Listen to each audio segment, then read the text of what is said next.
Olá. A implantação da tecnologia 5G ainda está sem data para ocorrer no Brasil. Já foi marcada para 2020, agora acredita-se que em 2021, mas para entender melhor o que está atrasando essa implantação e o que é a tecnologia 5G, eu converso com os deputados Gustavo Fruet, do PDT do Paraná, e o deputado Eduardo Cury, do PSDB de São Paulo. Eu sou Daniela André e este é o Câmara Debate, gravado em versão especial pela internet. Bem-vindos, deputados.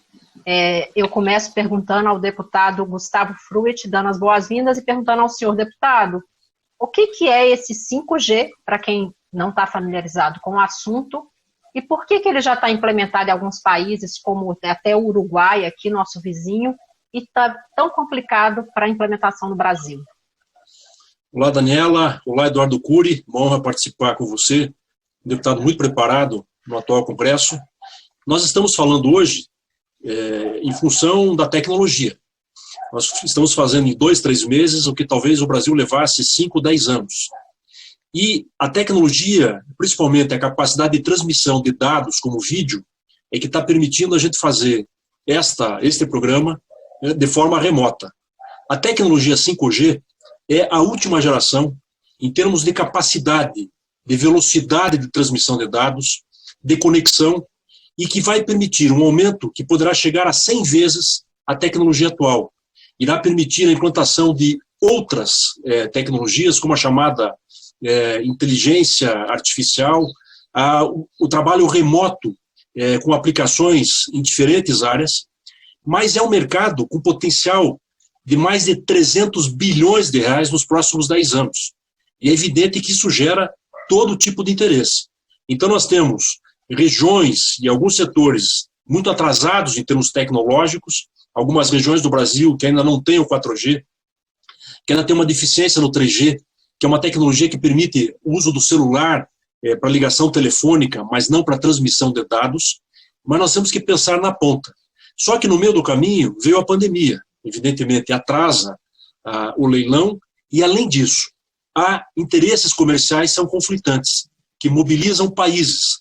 E fundamentalmente hoje nós temos uma disputa entre o governo americano e o governo chinês, que tem uma empresa chamada Huawei, que é hoje a empresa que detém o maior potencial de crescimento, é a maior empresa do mundo, ela soma mais do que as empresas da Suécia, da Finlândia, da Coreia e americanas em termos de resposta, e claro que isso gera um embate também e uma pressão no governo brasileiro. Deputado Eduardo Cury, nessa disputa, além da disputa de países, também é uma disputa aqui no mercado interno entre radiodifusão e telecomunicações, né? Como é que isso também interfere nesse processo? Olha, olá, Gustavo, é um prazer, é um privilégio estar junto com você. Daniela, obrigado a vocês pelo convite. Da mesma forma, dando sequência à correta explanação do Gustavo, ao mesmo tempo, nós temos uma disputa entre dois grandes players geopolíticos, que é os Estados Unidos e a China, em que pese os Estados Unidos não ter uma empresa como tem a Huawei, mas ele tem toda uma cadeia de fornecedores que fornecem, inclusive, para a própria empresa chinesa. E você, ao mesmo tempo, você nos pegou no momento que o Brasil, como disse o Gustavo, não terminou a implantação da tecnologia 3G e 4G. Nós temos um grande gap, inclusive, de desigualdade que permite que pessoas mais pobres não possam fazer isso. Ao mesmo tempo, você tem um outro conflito, que é qual a banda que vai ser usada. Aí você tem a tecnologia saindo, algumas dessas bandas estão sendo utilizadas para a empresa de radiodifusão, como TV, e eles têm uma certa resistência, porque sabem que também essa nova tecnologia competem com eles no oferecimento de vários serviços, e junto com tudo isso, nós temos que tomar várias decisões num momento de enorme dificuldade. O 5G, mais do que uma evolução do 2G e do 3G, ele é uma ruptura, porque ele tem uma capacidade tão ampla em relação às outras tecnologias, que ele vai permitir a operação de uma série de serviços impensáveis na tecnologia 2G e 3G. Como, por exemplo, você fazer cirurgia à distância, que não bastaria você só ter uma velocidade maior. Você precisa ter a segurança de que você não vai ter uma variação disso. Então, é uma coisa chamada latência. né? A latência é digamos, eu vou chamar, é a margem de segurança que você está entregando àquela banda. É a garantia de que um cirurgião vai estar nos Estados Unidos dando um comando para um bisturi e ao mesmo tempo, sem nenhuma diferença de tempo, esse bisturi vai estar fazendo um corte numa pessoa sendo operada, por exemplo, em Curitiba, a terra onde o Gustavo foi prefeito. Então, é uma tecnologia muito radical e avançada e, logicamente, quem dominar esse espaço vai ter uma garantia de muitos anos. Por isso, toda essa disputa. E é natural que esses jogadores internacionais se aliem também a players locais, no sentido de que, olha, se eu estou numa boa posição, quero acelerar o processo. Se eu ainda não estou numa boa posição, eu quero retardar esse processo. O ruim dessa história toda é que quem acaba sendo prejudicado é o próprio usuário, o consumidor, gerando um atraso para o usuário brasileiro que não tem, por exemplo, outros países, inclusive países mais pobres que o Brasil. Agora, deputado Gustavo Frutti, o deputado Eduardo Cury apontou um item aí que eu gostaria de explorar com os senhores. A nossa desigualdade, que é histórica e nesse período de pandemia ficou ainda mais evidente, mas a gente tem hoje uma grande parcela da população que não tem acesso nem à tecnologia incipiente ainda, como disse o deputado, do 3G e 4G. Como que o custo disso vai chegar para essas pessoas, deputado Gustavo Frutti? A pandemia expôs definitivamente as pessoas que estão online e uma parcela expressiva que está fora da tecnologia. Exemplo, a dificuldade de acesso de milhares de brasileiros e brasileiras para o auxílio emergencial. Às vezes a pessoa até tem um telefone celular, mas não tem uma estrutura, não tem um sistema, não tem um acesso a uma rede que permita baixar aplicativos, por exemplo. Então, esse é um desafio. Inclusive, a Anatel, ao estudar os critérios do leilão, ela tem que estabelecer contrapartidas. Primeiro, haverá só pagamento para outorga? Segundo, haverá a discussão de uma distribuição de rede, principalmente para regiões mais carentes. Terceiro, haverá essa preocupação de também exigir dos mesmos operadores que apressem a implantação de outras tecnologias, como, por exemplo, o 4G, que possa chegar, não a 100%, mas praticamente a 100% do território nacional. Essa é uma condição que se pede até ao 5G. Então, é muito importante acompanhar esse debate agora para saber quais serão as condições que vão ser estabelecidas, quais as contrapartidas às empresas que vão participar do leilão. Até por isso, eu acabei apresentando um pedido de informação há poucos dias na Câmara, dirigido ao Ministério de Ciência e Tecnologia, mesmo considerando a divisão agora, a criação do novo Ministério das Comunicações, mas o pedido, enfim, é dirigido ao governo, para se saber não só dos prazos para a realização, nós estamos vendo que está se discutindo uma nova prorrogação, mas principalmente para saber como você dará a participação das operadoras que estão renovando a concessão de outorga, se haverá pagamento. Muitas reclamam que, se tiverem que pagar por essa outorga, não vão poder implantar um sistema ou participar do leilão, mas também saber quais são as contrapartidas que estão sendo estudadas. E uma delas, prioritariamente, é saber esta inclusão. Tem um livro chamado Quarta Revolução Industrial, do Klaus Schwab, a economista do Fórum Econômico Mundial. E ele faz uma projeção de 20, 30 anos, de atividades que simplesmente vão acabar, mas de pessoas que, se não tiverem um apoio para se adaptar a essa nova realidade, vão ficar completamente excluídas, não só do mercado de trabalho, mas até de uma vida social diante de tantas tecnologias que as pessoas não vão ter acesso. Então nós temos que pensar, evidentemente, na ponta e incentivar a inovação na ponta, mas saber que há uma desigualdade imensa, econômica, social, tecnológica, e essa contrapartida tem que estar também no leilão. Deputado Eduardo Cury, o senhor concorda? É possível começar a se tratar dessa questão da disparidade que existe tecnológica e não só social, como também regional? Isso está incluído nesse debate, nesse momento de decisões e do próprio leilão para as empresas que vão operar o 5G? Olha, eu concordo em 100% com as preocupações do Gustavo. É agora, na hora que você desenha o edital, é que você coloca essas contrapartidas, ou suas preocupações, ou seus desejos como país. Depois da concessão ser dada, é muito difícil você fazer qualquer exigência, porque você tem um equilíbrio econômico e as empresas que participam fazem os seus planos baseados naquilo que você especifica. Então, o momento é agora. O Brasil precisa corrigir essas desigualdades regionais, ou melhor, desigualdade de oportunidades e acesso às redes regionais. Nós temos um gap ainda da tecnologia 2G, 3G, 4G, que ainda não chegou a todos.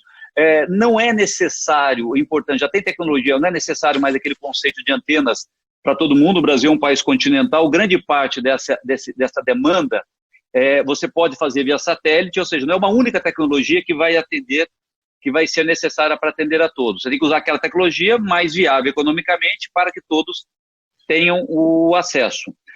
Agora, o importante é que o Brasil precisa acelerar esse processo. Por quê?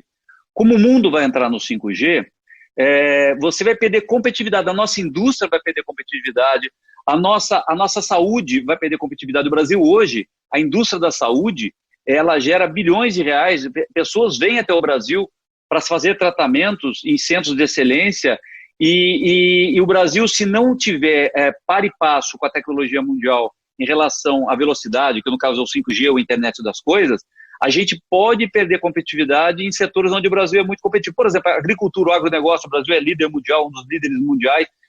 Lá também o 5G vai ser fundamental para você monitorar a plantação, temperatura, previsão de tempo com maior acuidade.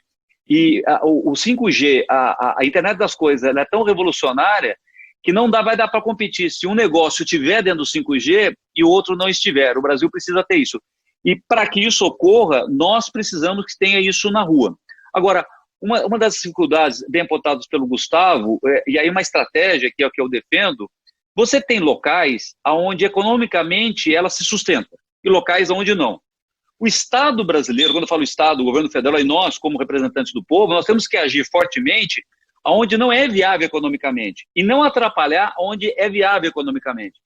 Às vezes a gente fica querendo formatar demais e, na verdade, atrasa certos lugares onde a economia se sustenta, ela é possível se implantar, porque a renda, ou na verdade, na verdade nem renda, o que garante é o adensamento. Onde você tem adensamento, você permite, a mesma coisa que o saneamento foi aprovado recentemente, né? É a mesma coisa, onde você tem adensamento, o saneamento fica mais barato. Mesma coisa fica para a tecnologia. Então, eu defendo que tem maior liberdade de implantação e o Estado brasileiro, através das contrapartidas daqueles que vão, na verdade, ganhar essas outorgas, ou através do próprio orçamento público, a gente faça essa compensação para regiões ou pessoas, na verdade, ou o segmento da sociedade que, por falta de renda, não poderia ter acesso, no primeiro momento, a essa tecnologia. Mas o importante é que o Brasil ponha na rua.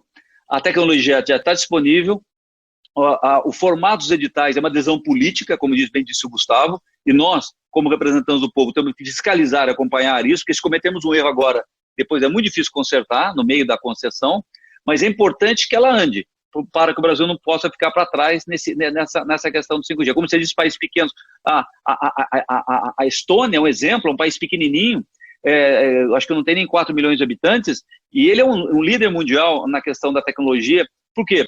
Se planejou, buscou se antecipar, e com isso ele passa a ser competitivo uma série de negócios, compete inclusive com países muito grandes ou países de primeiro mundo. Deputado Gustavo Fruet, o senhor concorda, o caminho é se estabelecer possivelmente aí o chamado subsídio cruzado, para que essas regiões mais adensadas, que são as capitais e os grandes centros urbanos, que podem ser mais lucrativas na implantação para as empresas, parte desse lucro subsidie a implantação em regiões onde onde é necessário mais investimento das empresas e, portanto, menor lucratividade? Eu destaco duas questões. A primeira, que a gente não pode pensar nos contratos e nos formatos tradicionais. Nós estamos falando algo absolutamente novo, com novas aplicações, e não se enquadra simplesmente só na ideia do subsídio cruzado. É uma forma de encarar, mas isso tem uma aplicação que é algo que nós não conseguimos ter uma referência com os contratos e com os projetos tradicionais. E segundo, é bom lembrar que foram criados fundos. Esses fundos estão até em discussão hoje com relação à utilização na pandemia, eles são mais contábeis do que orçamentários, são fundos expressivos que foram criados justamente com o objetivo de permitir o acesso a algumas regiões que não têm hoje a tecnologia. Como o Eduardo lembrou, a gente está pensando com a questão das antenas, mas existem outras formas de aplicar. Eu vi um exemplo em áreas remotas com equipamentos agrícolas, em que a operação se dá por 24 horas e com algoritmos e com uso de inteligência, a chamada tecnologia das coisas, e com a capacidade de transmissão de dados do 5G, aqueles equipamentos vão se adaptando de acordo com o vento, com a chuva, com o terreno, diante da enormidade de informações que ele pode processar. Então, existem aplicações com ganho econômico, mesmo em regiões remotas, mas é importante, e eu reitero, por isso que fiz o pedido de informação, que as comissões da Câmara não estão atuando nesse momento, saber em que fase estão os editais, ou melhor, o trabalho dos editais, e quais serão as contrapartidas. É uma tecnologia que vem, mas como ela tem um potencial de uso que vai muito além daquela ideia tradicional do uso do telefone, existem muitas outras fontes de receita, mas esse cuidado num país desigual nós temos que ter. Deputados, infelizmente a gente está chegando ao fim. Espero que a gente tenha outra oportunidade de falar sobre esse tema, porque é bastante abrangente, tem vários itens aí que não vai dar tempo da gente falar.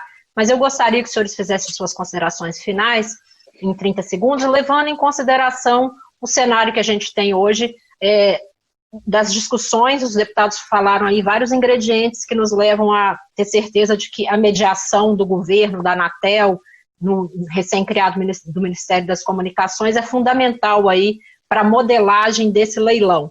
Eu gostaria que os senhores fizessem suas considerações finais e avaliassem essa condução que está tendo até agora pelo governo. Deputado Eduardo Cury.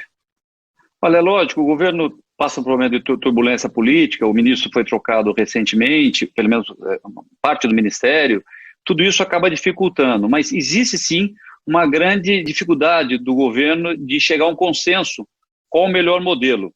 Eu queria destacar essa briga geopolítica dos Estados Unidos com a China, ela interfere bastante aqui. A China, a Huawei é uma empresa chinesa bastante competitiva. O que, na verdade, o mundo vai olhar é a seguinte coisa: você consegue passar segurança para mim de que se eu abrir para o meu sistema para você e você dominar o meu país, dominar a maneira de dizer, né, não tem o risco de um colapso, né, ou seja, não tem risco, o seu sistema não é uma caixa preta? Então, isso é uma pergunta que países do primeiro mundo estão fazendo para todos eles. Como os Estados Unidos não tem uma empresa concorrente da Huawei, é um ecossistema de empresas que estão na Alemanha, na Inglaterra, na Suécia. A Líder, por exemplo, a maior concorrente da Huawei, nem é uma empresa americana, a Ericsson, que é uma empresa sueca. Mas é um ecossistema. Dentro do ecossistema, é mais difícil uma decisão única, você ter uma decisão política de bloquear ou não. Já o que causa um pouco de insegurança, talvez possa ser um pouco exagerado, é uma empresa que tem uma tecnologia tão avançada como a Huawei, que segurança ela vai dar para todos e que, olha, se ela dominar um sistema de saúde, sistema elétrico, não é só o sistema de comunicação, o sistema elétrico, o sistema de saúde, o sistema de trânsito, todo vai estar encaixotado nessa tecnologia dessa empresa. Se ela desligar uma chave, você pode parar um país, ou seja, se tiver um conflito político entre os países. Então, é uma decisão difícil, e isso tem que ser feito com muita transparência, por isso o Gustavo está corretíssimo. Isso tem que ser compartilhado com os representantes do povo, que somos nós, para que a gente possa também passar segurança aos nossos cidadãos de que essa decisão vai ser, não só em relação à decisão macro, mas a decisão micro também, né? Em que tempo isso vai ser implantado no Brasil e se algum segmento vai ficar de fora dessa festa, vamos dizer, essa festa no bom sentido. Obrigada, deputado Eduardo Cury. Deputado Gustavo Fruet, suas considerações finais e como buscar esse equilíbrio entre guardar a concorrência, mas evitar riscos geopolíticos aí para o país. É um tema apaixonante. Envolve interesses públicos, privados, geopolítica e tentar chegar numa equação que permita trazer com agilidade essa tecnologia, com segurança para os investidores, assegurar transparência, sigilo dos dados, mas infelizmente com a pandemia esse assunto acabou ficando sem o devido destaque. Parece que é inevitável que haja um adiamento do leilão, é importante que haja um acompanhamento do Congresso, das entidades, mas é uma ruptura. O que foi a internet no primeiro momento, o 5G pode ser agora, demonstrando um novo ciclo. Obrigada, deputado Gustavo Fruet. Nós estamos chegando ao fim desta edição do Câmara Debate. Agradeço a participação dos deputados Gustavo Fruet, do PDT do Paraná, e Eduardo Cury, do PSDB de São Paulo. Eu sou Daniela André e este foi o Câmara Debate gravado em formato especial pela internet. Obrigada pela audiência e até a próxima.